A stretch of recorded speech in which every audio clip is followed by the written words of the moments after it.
ಅದು actually accident ಆಗಿತ್ತು. 10 years ಆಗಿತ್ತು. ಸ್ವಲ್ಪ 10 ಇಯರ್ಸ್ವರೆಗೂ ಸರಿ ಇತ್ತು. ಬಟ್ ಈಗ ಒಂದು ಪಾಸ್ಟ್ 2 ಇಯರ್ಸಿಂದ ಸ್ವಲ್ಪ ಪ್ರಾಬ್ಲಮ್ ಶುರುವಾಗಿದೆ. ಒಂಥರ ಬೋನ್ ಡಿಜನರೇಷನ್ ಅಂತ ಗೊತ್ತಾಯಿತು. ಬಟ್ ಬೇರೆ ಬೇರೆ ಟ್ರೀಟ್ಮೆಂಟ್ಸ್ ಟ್ರೈ ಮಾಡಿದ್ವಿ. ಅಂದರೆ ಅಲೋಪತಿಗೆ ಹೋಗಿ ಚೆಕ್ ಮಾಡಿದ್ವಿ. ಬಟ್ ರೀಸನ್ ಎಕ್ಸಾಕ್ಟ್ಲಿ ಗೊತ್ತಾಗಲಿಲ್ಲ ಅಲ್ಲೂ ಏನು ರೀಸನ್ ಫಾರ್ ಡಿಜನರೇಷನ್ ಏನು ಅಂತ.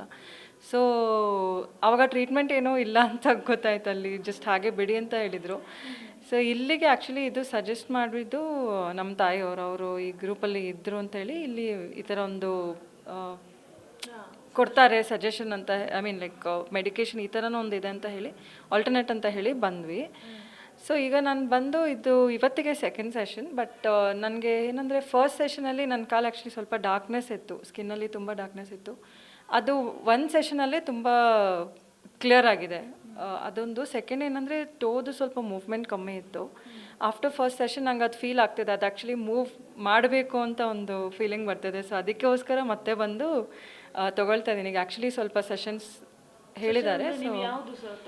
ಸೊ ಮರ್ಮ ಥೆರಪಿ ತೊಗೊಂಡಿರೋದು ತುಂಬ ಒಂಥರ ಹೆಲ್ಪ್ ಆಗ್ತಿದೆ ಅನಿಸ್ತಿದೆ ಆಲ್ರೆಡಿ 1-2 ಸೆಷನಲ್ಲಿ. ಲಾಸ್ಟ್ ಟೈಮ್ ಆ್ಯಕ್ಚುಲಿ ಬಂದಾಗ ನಡಿಲಿಕ್ಕೆ ಆಗ್ತಾ ಇರಲಿಲ್ಲ. ನಂಗೆ ತುಂಬ ಪೇನ್ ಇತ್ತು, ಸ್ಪ್ರೇನ್ ಬೇರೆ ಆಗಿತ್ತು. ಸೊ ನಂಗೆ ಜಸ್ಟ್ ಲೈಕ್ ಒಂದು ಬೆಡ್ಡಿಂದ ರೆಸ್ಟ್ ರೂಮ್ ಹೋಗ್ಬೇಕಿದ್ರು ತುಂಬ ನೋವ್ತಿತ್ತು. ಬಟ್ ಇಲ್ಲಿ ಬಂದಾಗ ಫಸ್ಟ್ ಟೈಮಿಗೆ ಅದು ಅಲ್ಲಿಂದ ಆ್ಯಕ್ಚುಲಿ ಹೋಗುವಾಗ ಹಸ್ಬೆಂಡ್ ಸಪೋರ್ಟ್ ಮಾಡಿಬಿಟ್ಟು ಒಳಗಡೆ ಹೋಗಿದ್ದು. ಬಟ್ ವಾಪಸ್ ಬರುವಾಗ ನೀವೇ ನಡ್ಕೊಂಡು ಬನ್ನಿ ಅಂತ ಹೇಳಿದರು. ಸೊ ಅಷ್ಟು ಇಂಪ್ರೂವ್ಮೆಂಟ್ ಒಂದೇ ಇದರಲ್ಲಿ ಕಾಣಿಸ್ತಿತ್ತು.